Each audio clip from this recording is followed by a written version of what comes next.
Friends, news channel देख रहे आप सभी दर्शकों का बहुत बहुत स्वागत है। मैं हूं रमनदीप कौर। इस वक्त की बड़ी खबर आ रही है प्रयागराज से। क्या है पूरा मामला, देखने के लिए बने रहिए हमारे साथ। योगी सरकार ने मदरसे के साथ साथ अब वक्फ की संपत्ति के जांच के आदेश दिए हैं। अब मदरसों के साथ वक्फ की संपत्ति की जांच होगी और अवैध कब्जे भी हटेंगे। ऐसे में अब इस पर असदुद्दीन ओवैसी ने विरोध जताया और कहा कि वक्फ की संपत्ति को सरकार छीनना चाहती है। पहले भी असदुद्दीन ओवैसी के भाई अकबरुद्दीन ओवैसी ने वक्फ की संपत्ति की जांच की मांग की थी। अब इस पर जहां राष्ट्रीय सामाजिक न्याय मोर्चा के संयोजक आरिफ इकबाल ने असदुद्दीन ओवैसी पर निशाना साधा है। कहा कि उनके भाई वहाँ तेलंगाना में जांच की मांग करते हैं और बड़े भाई यहाँ विरोध करते हैं। क्या कुछ कहा है, आइए सुनाते हैं। उत्तर प्रदेश सरकार ने जो मदरसे और वक्फ बोर्ड की संपत्तियों पे जांच का जो आदेश दिया है, एक तरह से इस आदेश का हम स्वागत करते हैं, क्योंकि वक्फ एक्ट में ही उसमें जांच का सर्वे का है, सर्वे हो रहा है, कोई इनके कार्रवाई नहीं हो रही। तो इनके भाई जुलाई 2020 में तेलंगाना असेंबली में मांग करते हैं कि वक्फ बोर्डों पे कब्जे हैं, इसकी जांच हाई कोर्ट के रिटायर्ड या सिटिंग जज से होनी चाहिए। वहाँ आप तेलंगाना में आपका स्टैंड कुछ और है और उत्तर प्रदेश के लिए आपका स्टैंड कुछ और है। आप उत्तर प्रदेश के मुसलमानों को यहाँ पर हमेशा बेवकूफ़ बनाने के लिए तेलंगाना का स्टैंड वहाँ आप हमेशा सपोर्ट में बोलते हैं। वहाँ मस्जिदें गिरा दी गई, सेक्रेटरीट में तमाम रिकॉर्ड है वहाँ पे, लेकिन आप वहाँ साइलेंट रहते हैं। और टीआरएस जो हमेशा केंद्र में एनडीए का सपोर्ट करता, आप उसको सपोर्ट करते हो। तो उत्तर प्रदेश के मुसलमानों की आँख खुल चुकी है कि लोकसभा चुनाव सिर पर है। इसके मद्देनज़र उत्तर प्रदेश में किसी भी तरह का अगर मुसलमानों के हित में, एक बार हमें सरकार पर भरोसा भी करना चाहिए कि हो सकता है सरकार सर्वे से जो अवैध कब्जे हैं, तमाम कब्जे हट जाएंगे, जो वक्फ बोर्ड की प्रॉपर्टियाँ फ्री हो जाएंगी, मदरसों को ग्रांट मिल जाएगा, ग्रांट आने के बाद इनको तमाम जो कंप्यूटर इंग्लिश के एजुकेशन की सुविधा मिल जाएगी। तो इस तरह से एक बार हमें सरकार पे भरोसा करके देखना चाहिए। लगातार विरोध करना ही और मैसेज देना ही गलत है। आरिफ इकबाल, संयोजक, राष्ट्रीय सामाजिक न्याय मोर्चा। संगम नगरी प्रयागराज, जहां तेज बारिश के साथ आज बिजलियों की गरज ने पूरे प्रयागराज को हिला दिया, तो वहीं आज प्रयागराज के दारा मोहिबुल्ला शाह में आज बिजली के गिरने से गुंबद का एक हिस्सा क्षतिग्रस्त हो गया और ऐतिहासिक मस्जिद को, जहां 1645 ई में शाहजहां के बेटे दारा शिकोह ने बनवाया था, तो वहीं दूसरी ओर चौक स्थित जामा मस्जिद के भी गुंबद पर बिजली गिरने से काफ़ी बड़ा हादसा हुआ, जहां गुंबद के गिरने से कई जगह से गुंबद क्षतिग्रस्त हुआ है। बता दें, ये भी कहा जा रहा है कि बड़ी आफतों को प्रयागराज में आने से पहले ही मस्जिदों ने अपने ऊपर ले लिया है। ऐसे में अब इस तरह के मैसेज सोशल मीडिया पर वायरल हो रहे हैं, मगर बिजली गिरने से जामा मस्जिद के गुंबद जहां क्षतिग्रस्त हुआ है, तो वहीं दूसरी शाहजहां के बेटे दारा शिकोह के द्वारा बनवाई गई शाही मस्जिद का भी गुंबद क्षतिग्रस्त हुआ है। बताते चले, शहर में कई जगह आकाशीय बिजली गिरी है। सत्ता में योगी सरकार पहली बार आने के बाद ही सीएम योगी ने 3 महीने के अंदर गड्ढा मुक्त के निर्देश दिए थे, मगर दूसरी बार भी सरकार बनने के बाद भी सड़कें आज गड्ढा मुक्त नहीं हो पाई हैं। जहां सड़कों पर बड़े बड़े गड्ढे हैं, चाहे वो पॉश इलाका हो या करेली की सड़कें, जहां सड़क तालाब में तब्दील हो गई और हर 2 कदम पे गड्ढा है। तो ऐसे में अब कांग्रेस के प्रदेश प्रवक्ता सैयद साहब ने योगी सरकार पर निशाना साधा है। क्या कुछ कहा है उन्होंने, आइए सुनाते हैं। ये है इनकी जो गड्ढा मुक्त सड़क का जो नारा है, ये फर्जी। पहले भी इन्होंने गड्ढा मुक्त नारा दिया था, अब भी नारा दे रहे हैं। आज भी सच्चाई ये है कि डेवलपमेंट समाज का ज़ीरो है, चाहे वो सड़क हो, चाहे वो पानी हो, चाहे वो सीवर हो, नाली हो, बजा रही है।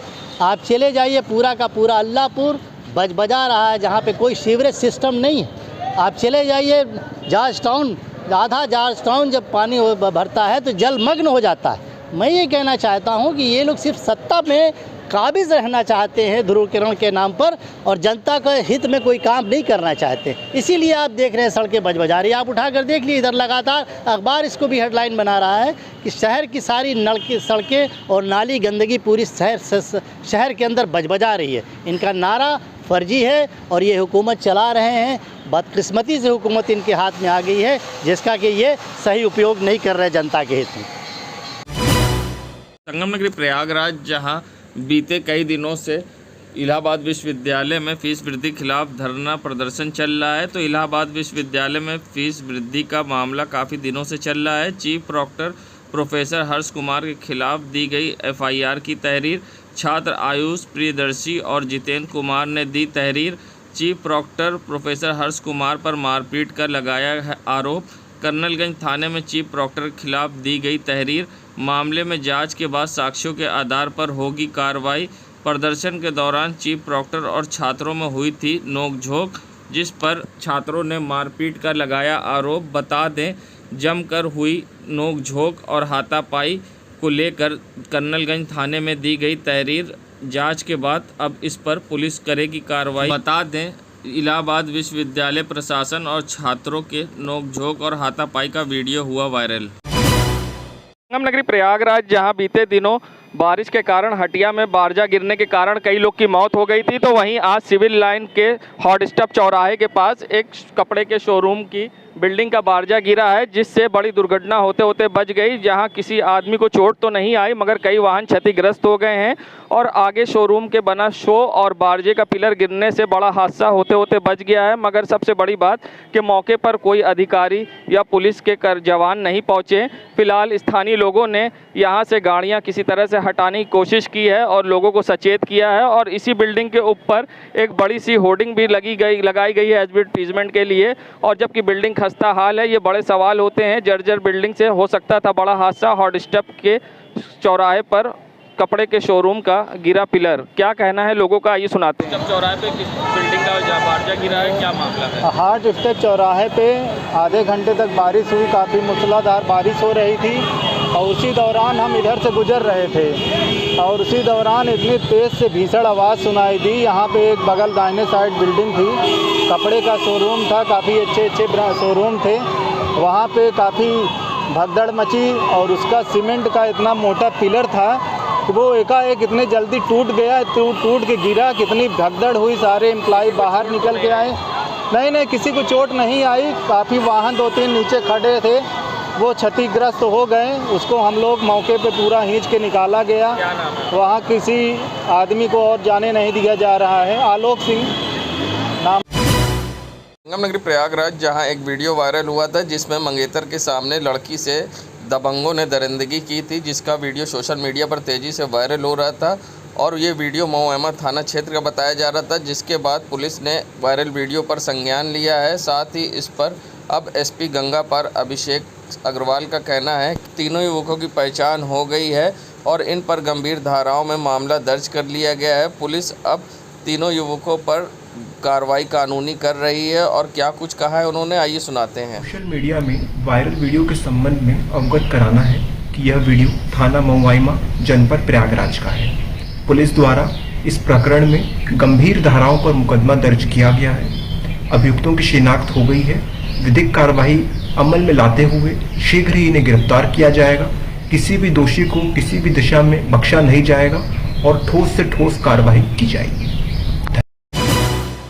प्रयागराज, जहां मानसून ने दस्तक दी और अब प्रयागराज में आज तेज बारिश हुई, जिसके बाद आज प्रयागराज की सड़कों पर जल भराव दिखा। जी सिविल लाइन के पौष इलाके का नज़ारा, जहां जल भराव दिखा और हर जगह सड़कों पर जल भराव दिखाई दिया और ऐसे में लोगों को काफ़ी परेशानी का सामना करना पड़ा। तो यहीं बक्सी बाज़ार में भी जल भराव हुआ और सिविल लाइन के चौराहों पर जल भराव के साथ साथ जहाँ करेली क्षेत्र में बारिश ने फिर से तबाही मचाई और करेली की 60 फीट रोड और अन्य सड़कों पर जल भराव दिखाई। बता दें, तेज़ बारिश ने यहाँ करेली के 60 फीट के साथ साथ गड्ढा कॉलोनी में फिर से बाढ़ की स्थिति पैदा कर दी है। करीब 5 से 6 फीट घरों में पानी घुस गया है, जिससे लोग घरों में कैद हो गए हैं। ऐसे में मदद ना मिलने से स्थानीय लोगों में आक्रोश है और लोगों का कहना है कि हर साल की ये समस्या हो गई, जिससे उनको निजात नहीं मिल रहा। ऐसे में उन्होंने जिला अधिकारी कार्यालय का घेराव करने की बात कही है और साथ ही उन्होंने आत्मदाह की भी चेतावनी दी है। ऐसे में क्या कुछ कहना है स्थानीय लोगों का, आइए सुनाते हैं आपको। ये मोहल्ला जेके आशियाना में एक बार फिर प्रशासन की नाकामी साबित हुई। 1 घंटे की बारिश में जलमग्न हो गया है। बाढ़ क्या आती है, ये बाढ़ से बुरा मंजर इस टाइम आप मोहल्ला जेके आशियाना, गौस नगर, आपका जफीर की पुलिया, ये बाजूपुर, ऐनुद्दीनपुर सब एकदम बर्बाद हो गया, जिसमें 1,500 से 2,000 परिवार डूबा हुआ है। अंदर लोग फंसे हुए हैं। इस वक्त कम से कम 4 से 5 फीट पानी आ चुका। जिम्मेवार व्यक्ति यहाँ पे आने का और इस समस्या से हम लोग को निजात दिलाने का अभी तक किसी ने काम नहीं किया और अब यहाँ के लोग इतना त्रस्त हो चुके हैं। लगातार मेरे पास फोन आ रहा है कि मैं अगर कल तक जो है यहाँ पे प्रशासन नहीं आता है तो 2 से 3 दिन में यहाँ लोग डीएम ऑफिस का घेराव करेंगे और आत्मदाह करने पे मजबूर होंगे।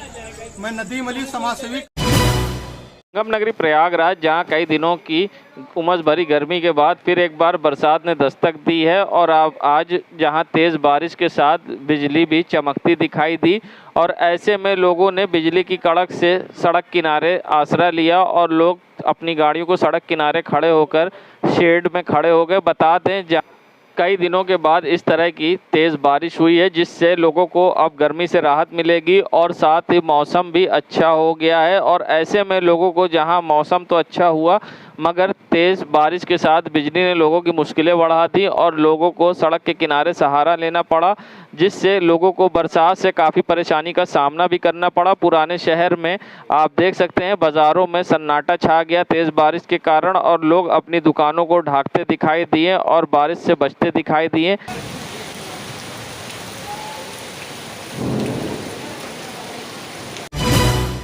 संगम नगरी प्रयागराज, जहां इन दिनों मच्छरों का प्रकोप बढ़ता जा रहा है, ऐसे में अब स्वास्थ्य विभाग ने कमर कस ली है। जहां बाढ़ के बाद मच्छरों की तादाद बढ़ गई है और शहर में लोगों को कई प्रकार की मच्छरों से बीमारियां हो रही हैं, जिसको देखते हुए अब नगर निगम के द्वारा बड़ी मशीन के द्वारा शहर में फॉगिंग कराई जा रही है, जिसमें पुराने शहर के क्षेत्र में आज फॉगिंग कराई गई है, जिसमें नगर निगम की गाड़ी आज रोशन बाग, नुरला रोड और अन्य क्षेत्रों में पहुंची और फॉगिंग की है। बता दें, मच्छरों के प्रकोप के कारण मलेरिया और डेंगू जैसी इस मौसम में बीमारियों के कारण देखते हुए जहां स्वास्थ्य विभाग ने सख्त कदम उठाए हैं और नगर निगम के द्वारा इस पर फॉगिंग कराई जा रही है और गलियों में छिड़काव किए जा रहे हैं दवा के, जिससे कि मच्छरों का प्रकोप कम हो सके और डेंगू और मलेरिया जैसी बीमारियों से लोगों को बचाया जा सके। जहां इन दिनों तेज़ी से बढ़ रहे डेंगू मलेरिया को देखते हुए नगर निगम के द्वारा आज फॉगिंग कराई गई।